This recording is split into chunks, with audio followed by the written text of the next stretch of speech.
오늘 그런 이 보도가 하나 나왔어요. 한겨레 보도였는데 윤석열 총장이 조국 장관 임명 전에 청와대에 의혹이 심각하다. 뭐 임명 때는 사표도 뭐 생각하고 있다. 뭐 이런 식의 지금 단독 보도가 나왔는데 검찰 측에서는 윤 총장 그럴 위치 아니고 사실 아니다. 뭐 이거는 정치권의 모략이다. 뭐 이렇게 부인을 또 했단 말이죠. 요즘 그런 윤석열 총장을 압박하는 모략은 보통 여권에서 하고 있죠 요즘. 자, 그런데 이 보도는 글쎄요. 이거 어떻게 봐야 되는 건가요? 네, 이런 거예요. 그러니까 임명하면은 내가 그만두겠습니다. 이렇게까지는 안 했을 거야. 그거는 대통령에 대한 정면 도전이기 때문에 항명이죠, 항명. 그거는 공직자로 해서는 안 되는 거예요. 네네. 그건 정말 그렇잖아요. 대통령이 왼쪽 안 가시면 나는 그만두겠습니다. 이건 대통령 협박하는 건데 뭐 차라리 자기가 그냥 그만두는 게 낫지. 그건 아닐 거고 다만 여권에 예를 들어서 청와대에다 문제가 심각하다고 알렸다는 보도는 이 한겨레 단독 보도만 아니라 그전에도 어디선가 나왔었고 유시민 이사장도 방송에서 그 얘기를 했잖아요. 그건 저는 맞을 것 같아요. 홍익표 의원도 얘기한 바가 네, 있었네요. 그건 맞을 거예요. 왜냐하면 총장 입장에서 보면 그거는 어떤 면에서 보면 무슨 뭐 대통령한테 그런 정보는 줄 수 있는 것이거든요. 위기관리 차원에서. 위기관리 차원에서 네. 이러니까 제고하시라. 왜냐하면 임명하십시오 마십시오는 말은 못하지만 팩트는 갖다 줄 수 있잖아요. 그죠? 그러니까 좀 상당히 리스키하다. 네, 리스키하다. 근데 저는 여기서 하나 문제 삼고 싶은 거 유시민 이사장이 어저께인가 주말에 어디 영남대 어디 특강에서 또 무지막지한 얘기를 했던데 위헌적 쿠데타 얘기를 하면서 그러면서 이런 얘기를 했어요. 정확한 제 워딩은 검사로서 그렇게 판단할 수 있다. 문제가 있다고 보고했는데 그런데 대통령이 임명했다고 하면 거기서 접어야 되는 거 아니냐. 그게 대통령의 인사권 존중이다. 이런 얘기를 합니다. 이게 말이에요? 태양왕 이게 이런 아니 변호사님 생각해 보시라고. 이게 그냥 시민도 아니고 전직 의원의 뭐 초소년도 아니에요. 장관의 향후 유력한 여권의 대선 후보가 그런 말 할 수 있나? 그러면 유시민 이사장의 법리대로라면 대통령이 임명하는 장관은 그 어떤 짓을 해도 임명할 수 없어요. 주민이 뽑은 국회의원은 그 어떤 짓을 해도 뽑을 수 없어요. 왜? 대통령에 대한 인사권의 도전이고 유권자의 선택을 받은 그 민주주의 원칙을 위배하는 거니까 말이 안 되잖아요. 대한민국 헌법상 수사받지 않은 사람 단 한 사람 재직 중에 대통령 현행범 빼고 그 외에는 누구도 조사받을 수 있는 겁니다. 문제가 있다면 검찰은 조사할 수 있는 거예요. 그런데 대통령이 임명을 했기 때문에 대통령의 인사권을 존중해야 되니까 그걸 안 해야 되는 거고 그걸 하면 위헌적 쿠데타다? 이게 정치학적으로 성립하는 얘기입니까? 법적으로 성립하는 얘기입니까?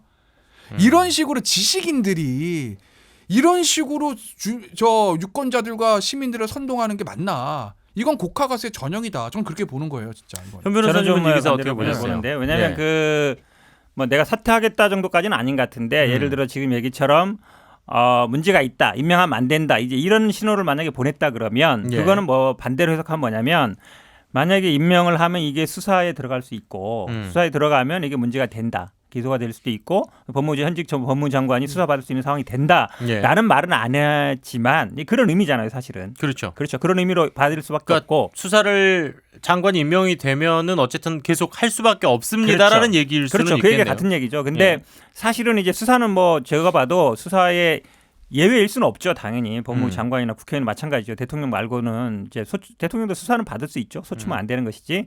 그런데 사실은 우리가 가장 심각하게 보는 거는 인사청문회를 바로 결정하는 날 압수수색하고 그렇죠. 인사청문회를 우리 하냐 마냐고 국회 시간인데 어찌 보면 그렇죠.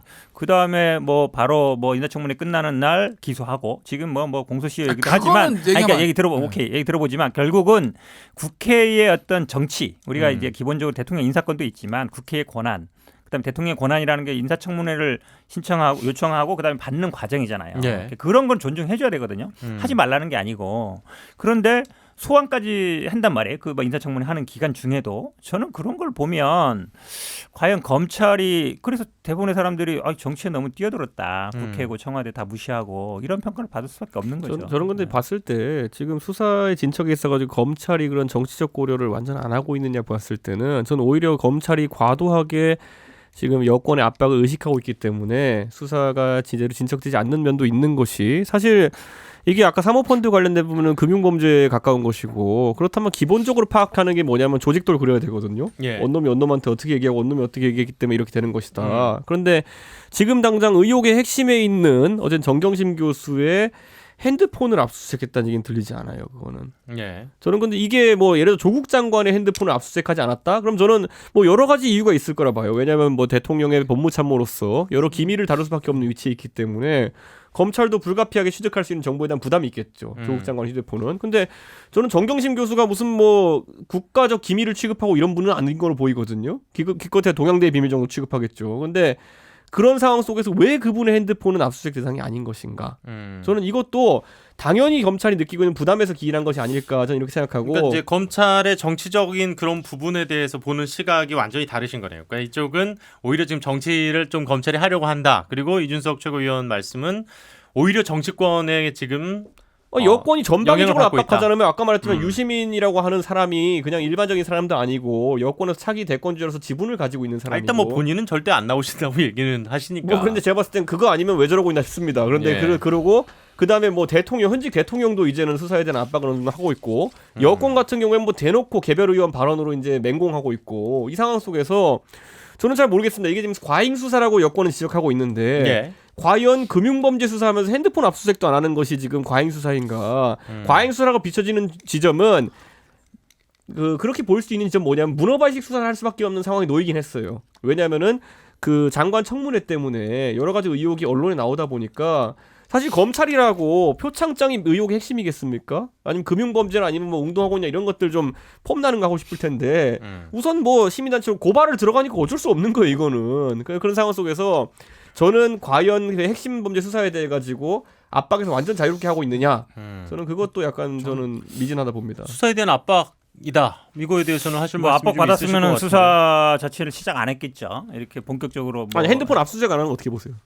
아니 그게 팩트 맞아요?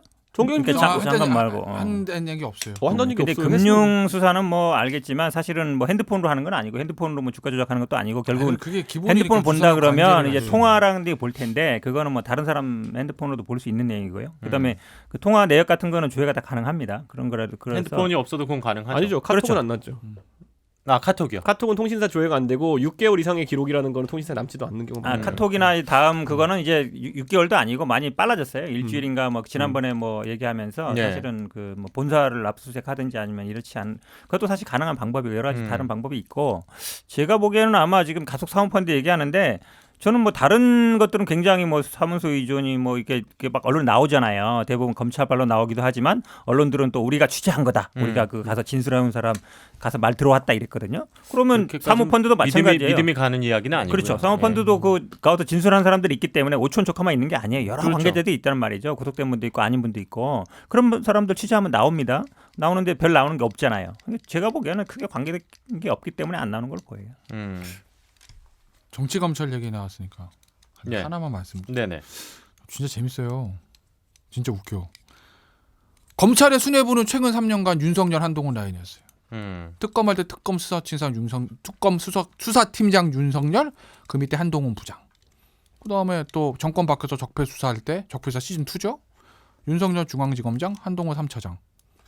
지금 수사도 윤석열 검찰총장, 한동훈 반부패부장 대검. 윤석열 한동훈 라인이 근 2016년 말부터 3년을 지금 대한민국의 큰 수사를 다 하는 겁니다. 그러니까 옛날 적폐 수사할 때랑 지금이랑 똑같아요. 뭐가 다른다는 거예요. 그러니까 예를 들면 그때는 과잉 수사고 지금은 과잉 수사가 아닌 이유. 그때는 별건 수사고 지금이 아닌 이유. 그때는 피의 사실 유포고 지금이 아닌 이유가 어디 있는 거죠? 차이는 다 나 있습니다. 그때는 다 죽은 권력, 지금은 쌩쌩한 살아있는 권력. 그거 말고는 그때 수사와 지금 수사가 다른 이유가 없다. 뭐 일각에서는 야 장관 하나 개인 비리랑 적폐랑 같냐라고 말씀하시는데 수사받는 피의자가 느끼는 침해는 똑같아요. 그렇지 않습니까? 그때와 차이는 수사받는 대상자가 죽은 권력이나 살아있는 권력 외에 윤석열 한동훈 그 라인은 그때도 정말 무자비하게 칼을 휘둘렀고 지금도 무자비하게 칼을 휘두른다. 똑같다. 그럼 그때는 정치검찰이 아니고 지금은 정치검찰입니까? 그때는 개혁 대상이 아니고 지금은 개혁 대상이에요? 왜 그렇죠? 제가 한마디 드릴게요. 네? 네. 뭐가 다른? 조국 장관이 예를 들어서 뭐가 만약에 다르다는 민정수석하면서 펀드로 뭐 수백억을 만약에 뭐 삼성에서 땡겼다. 네. 아니면 뭐 거기서 투자 받아가지고 이 펀드를 뭐 몇천억 키워가지고 이걸로 뭐 아주 뭐 몇백억을 벌었다면 모르겠죠. 지금 나오는 수사들이 제가 말씀드리잖아요. 그 나온 많은 분들이 생각하는 게 너무 심하다 이건 상장 가지고 이렇게 한 달 동안 온 나라를 떠들어갈 필요가 있느냐 이 얘기인 거죠. 정치랑 상관없이 진짜 그 적폐 수사에서는 사실 우리 다 알잖아요. 네. 응? 삼성 돈 몇백억, 네. 몇백억, 말 몇십억.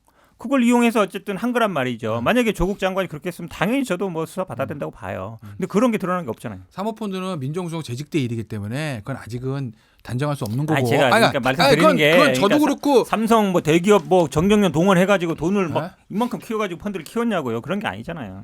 아니 근데 저는 거기에 있어서도 보면은 결국에는 그 당시에 부족했던 사실 사례가 없었던 수사기 때문에 법리를 보완하기 위해서 등장한 게 공동지감론이라는 것들 했잖아요 그 당시에. 그러니까 그 당시에도 보면은 처음 수사하는 시점에는요 정유라가 매달 차고 그 이대에 들어간 것부터 시작한 거예요. 네. 예, 그때부터 시작해가지고 나중에 가다 보니까 고구마 죽이도 나오고 마늘밭에 있던 뭐 금도 나오고 이렇게 한 거라고 보면 되는데 지금은 아예 그거를 야 정유라 매달 하고 목에 들어간 게 무슨 대통령 이렇게까지 갈 거냐라고 하면서 사전 차단하려고 하는 의도가 보이는 거예요. 그러니까 저는 오히려 여권에서 과거의 적폐수정산 수사에 대해 가지고 보였던 자세 그대로라면요.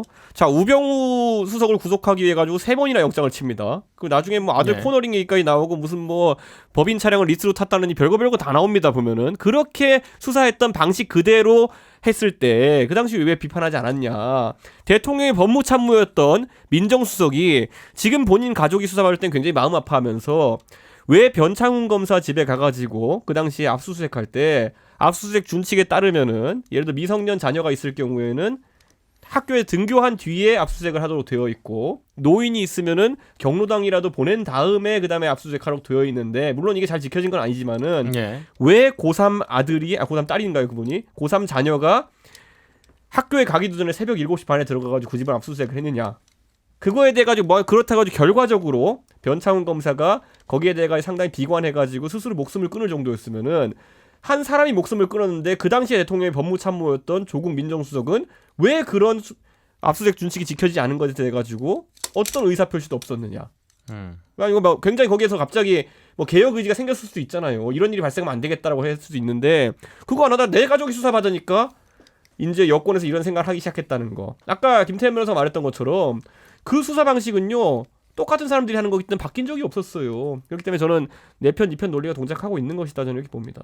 근데 뭐 사실 그런 것들이 어느 장소에서든 어느 정권에서든 뭐 전혀 없지는 않았겠지만 항상 그래왔어요. 그러니까 그거 자체를 뭐라고 할 수는 없겠습니다만은 사실 이제 여러 가지 뭐 지금 이준석 최고위원이 말씀해 주신 것도 있지만 이번에 이제 압수수색 과정에서 그 뭐 따님의 뭐 다이어리라든지 뭐 이제 이런 부분들에 있어서도 상당히 조금 지금 말들이 많이 나오고 있어요. 근데 지금 말씀해 주신 대로 지금 이 주제가 사실 우리가 또 지금 그 200만 대 5만으로 시작을 했다가 지금 일단 여기까지 왔어요. 근데 이번 일주일을 우리가 지내고 나면 다음 주에는 정말로 이제 조금 검찰발 제대로 된 소스를 좀 들고 얘기를 할 수 있지 않을까. 최소한 조범동 씨가 구속 기소돼서 공소장이 바로는 그렇죠. 아니래도 최소한 법사위 통해 가지고 네. 이제 입수는 될 테니까 다음 주 월요일은 모르겠다. 주말이 껴서. About. 네. 그 정도면 가능하지 않을까. 그래서 다음 주에 또 이 얘기 어차피 들고 오실 거잖아요. 그럼요. 예. 그래서 다음 주에 좀 더 이어서 하도록 하겠습니다. 우리가 벌써 지금 이 얘기만 40분을 넘게 했어요. 예.